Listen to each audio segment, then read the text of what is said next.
অযত্ন অবহেলায় নষ্ট হতে চলেছে মুঘল আমলের স্থাপত্য শিল্পের নিদর্শন নারায়ণগঞ্জের হাজীগঞ্জ দুর্গ। খসে পড়েছে ওয়াচ টাওয়ারের ইট, দেওয়ালের অনেক আস্তর। অনেক আগেই দুর্বৃত্তরা ভেঙে নিয়ে গেছে দুর্গের গেট। নিরাপত্তা ব্যবস্থা না থাকায় ইচ্ছে মতো প্রবেশ করতে পারছেন যে কেউ। দূর দূরান্ত থেকে দর্শনার্থীরা এলেও ব্যথিত হচ্ছেন দুর্গের বেহাল অবস্থা দেখে। নারায়ণগঞ্জ প্রতিনিধি আশিকুর রহমান হালদার রিপোর্ট, জানাচ্ছেন জুবাইর রহমান। 1580 সালে নির্মিত হয়েছে নারায়ণগঞ্জের অন্যতম দর্শনীয় স্থান হাজীগঞ্জের দুর্গ।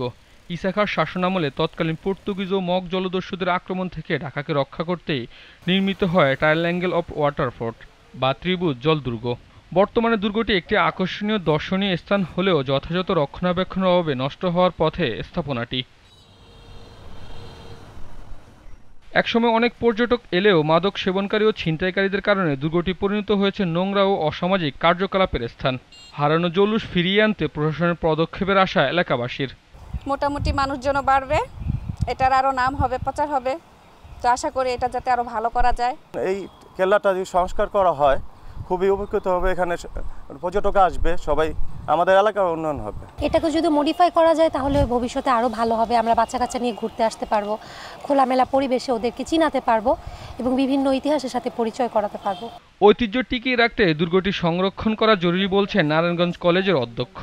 আমরা মনে করি যে এই দুর্গটি রক্ষা করলে আসলে ঐতিহ্য রক্ষিত হবে, কারণ আমাদের ঐতিহ্যগুলো আমরা আসলে ধ্বংস করে দিচ্ছি।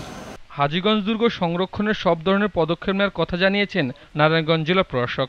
আমরা ইতিমধ্যেই হাজীগঞ্জ দুর্গ থেকে শুরু করে অন্যান্য যে ফাঁকা জায়গা যেখানে আছে সেখানে আমরা ময়লা আবর্জনা পরিষ্কার করে ক্লিন করে সেখানে আমরা বৃক্ষরোপণ করছি। আর দুর্গের পাশে যেহেতু এটি দর্শনীয় স্থান, সেখানে আমরা ফুলের বাগান করার আমরা একটা উদ্যোগ নিয়েছি। মুঘল আমলের স্থাপত্য শিল্পের এই নিদর্শনটি পর্যটকদের পরিদর্শনের জন্য উপযুক্ত করে তুলতে দ্রুত পদক্ষেপ নেওয়া হবে, এমনটাই প্রত্যাশা সবার।